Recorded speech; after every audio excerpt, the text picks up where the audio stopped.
सप्रेम नमस्कार. Suhas Gokhale institute of ॲस्ट्रॉलॉजीमध्ये आपले स्वागत आहे. तुमचे जन्म लग्न आणि तुम्ही ही एक लहानशी व्हिडिओ मालिका तयार करत आहे. तसे पाहिले तर हा एक लहानसा अभ्यासक्रमच आहे. त्याचा हा प्रास्ताविकाचा व्हिडिओ आज आपल्यासमोर सादर करत आहे. तुमचे जन्म लग्न आणि तुम्ही. प्रास्ताविक. एक दिनांक, एक ठिकाण आणि एक क्षण, पण त्या क्षणी आकाशात उगवलेले एक राशीचक्र तुमच्या संपूर्ण आयुष्याचा नकाशा ठरवू शकते. जन्मकुंडलीतला तो क्षण म्हणजेच जन्मलग्न. कधी तुम्ही विचार केला आहे का? एका व्यक्तीचा जन्म सकाळी 8:10 झाला आणि दुसऱ्या व्यक्तीचा जन्म फक्त 15 मिनिटांनी म्हणजे 8:25 झाला. फक्त 15 मिनिटांचा फरक, पण त्या 15 मिनिटात जन्मकुंडलीतला एक अत्यंत महत्त्वाचा घटक बदलू शकतो. तो म्हणजे जन्मलग्न. आणि आश्चर्य म्हणजे जन्मलग्न बदललं की संपूर्ण पत्रिकेचा अर्थच बदलतो. जन्मलग्न म्हणजे जन्माच्या क्षणी पूर्व क्षितिजावर उगवत असलेली रास. हा तो बिंदू आहे जिथून संपूर्ण जन्मकुंडलीची रचना सुरू होते. खरं तर जन्मलग्न म्हणजे संपूर्ण पत्रिकेचा पाया आहे, कारण याच जन्मलग्नावरून पहिला भाव ठरतो आणि त्यानंतर उर्वरित 11 भावांची मांडणी होते.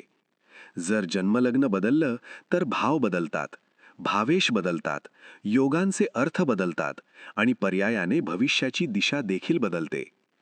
जन्मलग्न फक्त घटना सांगत नाही, ते व्यक्तिमत्व सांगते.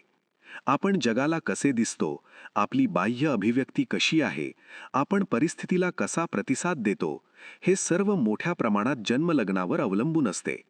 म्हणूनच कधीकधी जन्मराशी एकच असली तरी दोन व्यक्तींचा स्वभाव पूर्णपणे वेगळा दिसतो, कारण त्यांचे जन्मलग्न वेगळे असते. ज्योतिषशास्त्रात असेंडंट म्हणजे जन्मलग्न हा फक्त एक बिंदू नसतो, ते तुमच्या कुंडलीचे प्रवेशद्वार असते. म्हणूनच अनेक ज्योतिषी म्हणतात की तुमचे आयुष्य खरे तर तुमच्या जन्मलग्नातून उलगडते. जन्मलग्न तुमचे बाह्य व्यक्तिमत्व, शरीरयष्टी, चालचलन आणि पहिली छाप ठरवते. उदाहरणार्थ, मेष लग्न ऊर्जावान, पुढे जाणारे, थोडे उतावळे. कन्या लग्न निरीक्षक, विश्लेषक, व्यवस्थित. तूळ लग्न संतुलन, सौंदर्य, लोकांशी जुळवून घेणारे. लोकांना तुम्ही कसे दिसता हे इतर ग्रहांच्या स्थितीपेक्षाही जन्मलग्नातून अधिक स्पष्टपणे दिसते. जन्मलग्न बदलले की सर्व भावांची मांडणी बदलते. म्हणजेच कोणता ग्रह कोणत्या भावात जाईल, कोणते क्षेत्र जीवनात महत्त्वाचे ठरेल, कोणत्या विषयात यश मिळेल किंवा संघर्ष करावा लागेल, हे सर्व बदलते. उदाहरणार्थ, रवी 10व्या भावात असेल तर करिअरवर जोर, पण लग्न बदलले तर तोच रवी 9व्या किंवा 11व्या भावात जाऊ शकतो आणि संपूर्ण जीवनाची दिशा बदलू शकते.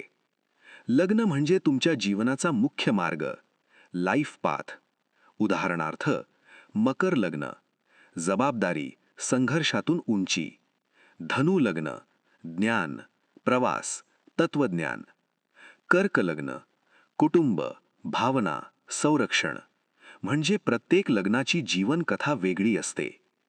एखादा ग्रह शुभ की अशुभ हे अनेकदा जन्मलग्नावर अवलंबून असते. उदाहरणार्थ, शनी काही लग्नांसाठी योगकारक असतो, तर काहींसाठी कठीण परिणाम देणारा. म्हणूनच एकाच ग्रहाचा प्रभाव वेगवेगळ्या लोकांवर वेगळा दिसतो. जेव्हा एखादा ग्रह गोचर करतो किंवा त्याची दशा सुरू होते, तेव्हा तो कोणत्या भावाचा स्वामी आहे हे जन्मलग्नावरून ठरते. म्हणूनच त्याच गोचराचा परिणाम दोन लोकांवर पूर्णपणे वेगळा असू शकतो. ज्योतिषशास्त्रात ग्रह महत्त्वाचे असतात. रवी, चंद्र, मंगळ, गुरु, शनी, प्रत्येक ग्रह आपला प्रभाव टाकत असतो. पण या सर्व ग्रहांचा परिणाम कोणत्या क्षेत्रात होणार हे ठरवणारी एकच गोष्ट म्हणजे जन्मलग्न. म्हणूनच ज्योतिषशास्त्रात एक अत्यंत महत्त्वाचा सिद्धांत सांगितला जातो. जन्मलग्न बलवान असेल तर अनेक अडचणी कमी होतात, कारण मजबूत जन्मलग्न व्यक्तीला परिस्थितीशी सामना करण्याची क्षमता देते. म्हणूनच जन्मकुंडली समजावून घेताना फक्त ग्रहांकडे पाहणे पुरेसे नसते. त्या ग्रहांना दिशा देणारा बिंदू समजावा लागतो आणि तो बिंदू म्हणजे जन्म लग्न. एक असा बिंदू जो जन्माच्या क्षणी क्षितिजावर उगवतो आणि अनेकदा संपूर्ण आयुष्याचा मार्ग दर्शवून जातो. ज्योतिषाचा अभ्यास करणाऱ्यांसाठी एक गोष्ट अत्यंत महत्त्वाची आहे. पत्रिका पाहताना सर्वप्रथम लक्ष द्यायचे ते जन्मलग्न आणि लग्नेशावर. लग्नेश कुठे आहे, कोणत्या भावात आहे, कोणत्या ग्रहांशी योग करत आहे, कारण लग्नेश थेट व्यक्तीच्या जीवन दशेशी जोडलेला असतो. अनेक वेळा फक्त लग्न आणि लग्नेशाचे विश्लेषण केले तरी व्यक्तीच्या आयुष्याचा मोठा आराखडा समोर येऊ शकतो. या व्हिडिओ अभ्यासक्रमाच्या माध्यमातून आपण समजावून घेणार आहोत की पत्रिकेतल्या जन्मलग्नाचे खरे महत्त्व काय आहे, जन्मलग्न इतकं महत्त्वाचे का असते आणि ते तुमच्या आयुष्यावर नेमका कसा प्रभाव टाकते. ह्या लहानशा अभ्यासक्रमात प्रत्येक जन्मलग्न राशीसाठी याप्रमाणे एकंदर 12 व्हिडिओज असतील. ह्या व्हिडिओच्या माध्यमातून मी माझ्या सुमारे 40 वर्षांच्या अभ्यासातून उमगलेली काही मौल्यवान सूत्रे आपल्यासमोर मांडणार आहे, जे तुम्हाला कोणत्याही पुस्तकातून वाचायला मिळणार नाही. हा भाग कोणत्याही ज्योतिष क्लासमध्ये शिकवला जात नाही. तसे पाहिले तर ह्या विषयावर माझ्याकडे अमाप माहिती आहे. सगळे सांगत बसलो तर फार मोठा व्याप होईल आणि कदाचित ह्या अतिरेकी माहितीचे अजीर्ण होईल. त्यामुळे अगदी मोजक्या शब्दात पण महत्त्वाचे सर्व मुद्दे समाविष्ट असलेले हे व्हिडिओज आपला ज्योतिषशास्त्राचा अभ्यास एका वेगळ्या उंचीवर घेऊन जाईल. पत्रिका समोर येताच नेमकी कुठून सुरुवात करायची हा प्रश्न निकालात निघेल इतका मजकूर ह्या व्हिडिओजमध्ये आहे.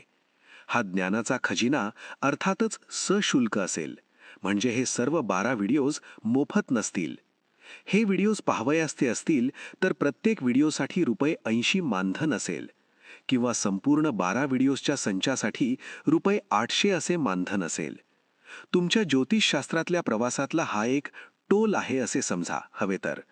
सर्व व्हिडिओज यूट्यूबवर अपलोड करून अनलिस्टेड स्वरूपात ठेवले जातील. मानधन जमा झाल्यास व्हिडिओजच्या लिंक्स आपल्याला पुरवल्या जातील. मानधन कसे जमा करायचे याबद्दल माहितीसाठी शेजारी दिलेल्या फोन नंबरवर व्हॉट्सॲप मेसेज करावा. धन्यवाद आणि शुभेच्छा.